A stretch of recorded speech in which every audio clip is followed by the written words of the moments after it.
How many of you have found yourself without a friend, no place to call home, completely helpless and vulnerable? You have absolutely no idea what to do.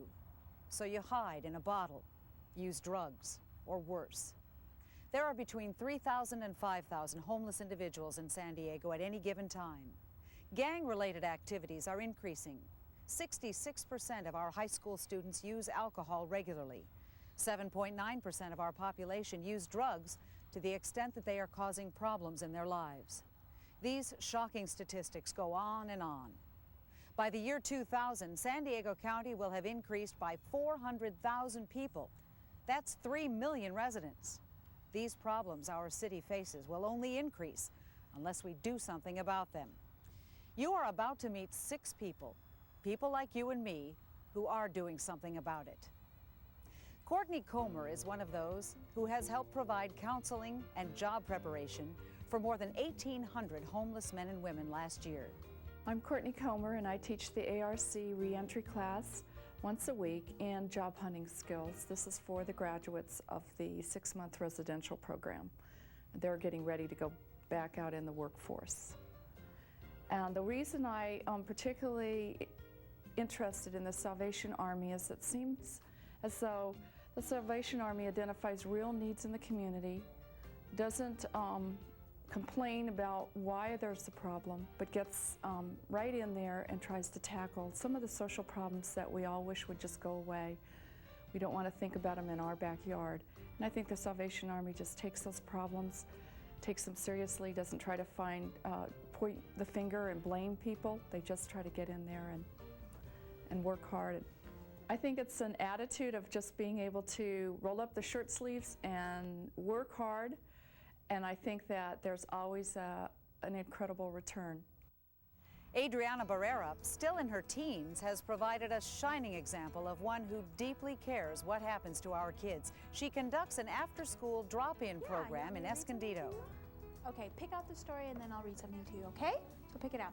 Hi, my name is Adriana and I'm a 17-year-old junior at San Pasqual High School. This is the Salvation Army Drop-In Center in Escondido. And what this is an after-school program for kids to come and hang out with the right crowd. What we do here is we have organized activities for the kids to just do throughout the days. It's Monday through Friday, and we do all sorts of crafts. We play football outside with them. Today our activity was painting windows. We paint windows. We take field trips once in a while. We give them snack at 4 and then send them on their way. But basically this is kind of like a safe haven for kids to come and stay out of gangs and stay out of drugs and just stay out of anything that's not healthy and good for them. Our volunteers here and I all work together so the kids can have good role models so they can look up to them.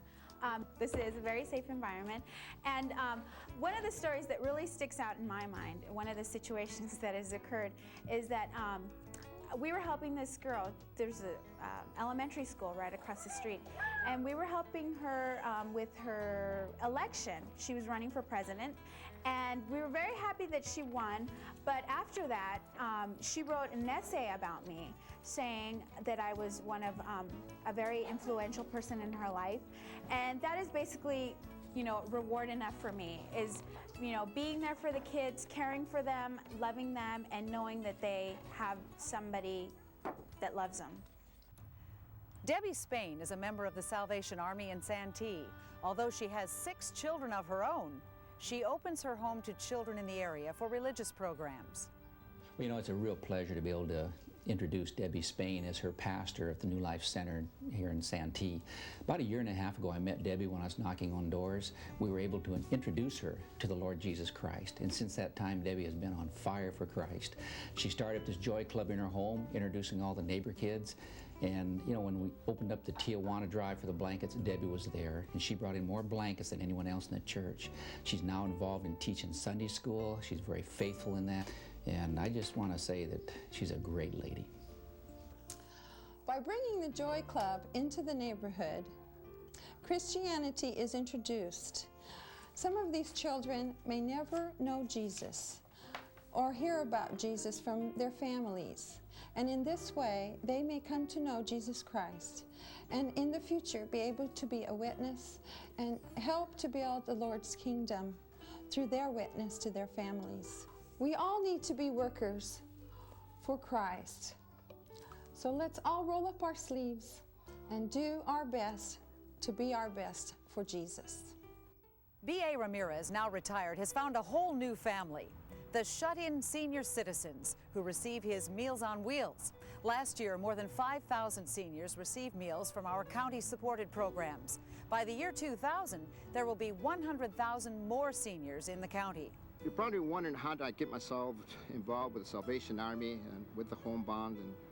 But it all began when I had just retired. I had been 2 weeks retired when I was involved in an automobile accident.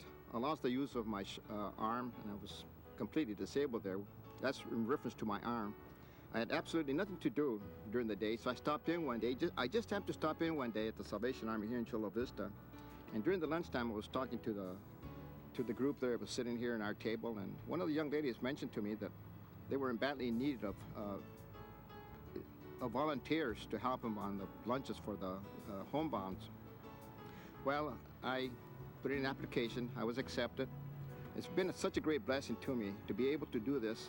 At least I'm doing it twice a week. Sometimes it's 3 times a week. I have the same route I always have had for the last 3 years or better. And it's the same people I'm seeing every Monday and Friday. They've become part of my family now. I am very much interested in them. I am concerned about them. I worry about them.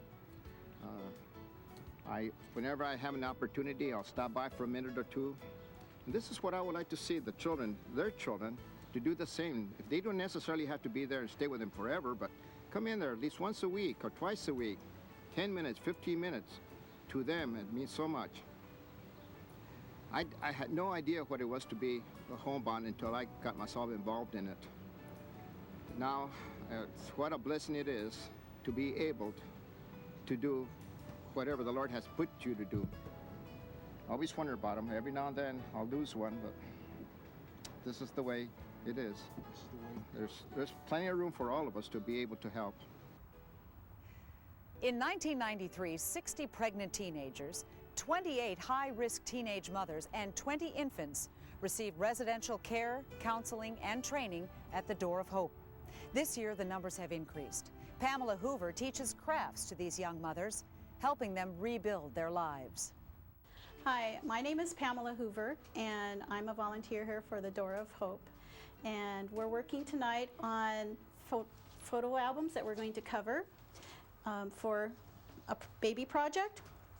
And the reason why I volunteered is because when I was a young girl, I was abused sexually and physically and emotionally by my father and other people in the neighborhood. And so as I was growing up, I recognized that there were a lot of difficulties that I had to overcome. But it's something that I wanted to share my experiences with the girls and my expertise with the girls to help them recognize that they're valuable human beings and that we're all important in this world and that someone cares about them. And I hope by doing this that I can show them that you can, even though you've had a terrible life, you can overcome those obstacles and really be someone that you can be proud of yourself and who you are and what you do. The Salvation Army serves the whole person, responding to loneliness and despair, as well as the individual problems of hunger, homelessness, delinquency, physical and sexual abuse, teen pregnancy, and natural disasters. The Army's reputation for dependability, fiscal responsibility, stewardship, and immediate response to human suffering and community needs has earned high recognition from donors, groups, business leaders, and government bodies throughout the county. Today's Salvation Army is challenged on all sides. We're called to work with teenage mothers and their babies to help them grow into healthy families. We're called to work with men and women brought down by substance abuse to help them discover the greater power that will change their lives. We're called to work with the homeless to replace their sense of failure with hope and a job with a living wage. We're called to feed the hungry, to care for shut-ins, and to provide housing for seniors whose limited incomes often leave them one step from homelessness. I have shaken the hands of men who have left us no longer enslaved to drugs and alcohol. I have put my arm around the shoulder of a young mother holding her baby who had finished her schooling, received her diploma, and was ready to begin a new life without welfare. I've stood with the victims of natural disasters when our gifts of blankets and food renewed their faith in the promise that God will take care of us. Besides providing the Salvation Army with dedicated volunteers, God has also touched the hearts of thousands in our community who help us with their financial support. As the need for our services grows throughout the county, the generosity of our donors has allowed us to rise to each new challenge. Our new Core Community Center in National City is just one of several new centers throughout our division. We will break ground this year on our largest senior citizen residence with 124 apartments in San Diego's Center City. We have built a new Core Community Center in Escondido and will follow this with a senior residence. And we've just added a new senior and social service building in Chula Vista. Thank you for everything you have done to support the work of the Salvation Army. We will continue to serve the least of these with compassion and hope as we pray that God will meet the needs of a growing Salvation Army. Thank you, and God bless you.